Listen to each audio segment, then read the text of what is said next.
12 नहीं है क्या? दिलान के साथ सुबह ही चला गया था वो। कहाँ चले गए इतनी सुबह सुबह? ऐसा क्या जरूरी काम आ गया था आखिर? जवान है अम्मा जान दोनों, जरा उन्हें भी अपनी जिंदगी जीने दीजिए। बारान तो आज से पहले ऐसा कभी नहीं करता था अम्मा जान, मगर ये दिलान है जो उसे पट्टियां पढ़ा रही है। फिर क्या फैसला किया तुमने? चुपके से शादी करेंगे ना हम? वक्त का इंतजार करते हैं। मैं तुम्हें पाने के लिए किसी की भी इजाजत या राजी होने का इंतजार नहीं करना चाहता, समझी तुम? ये भी साफ करो, ख्याल रहे कोई धब्बा ना रहे, वरना इसका नतीजा अच्छा नहीं होगा।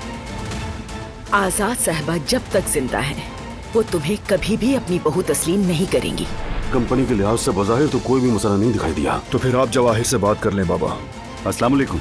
आपकी ऑफर हमें मुनासिब लगी है। प्लान बिल्कुल ठीक चल रहा है।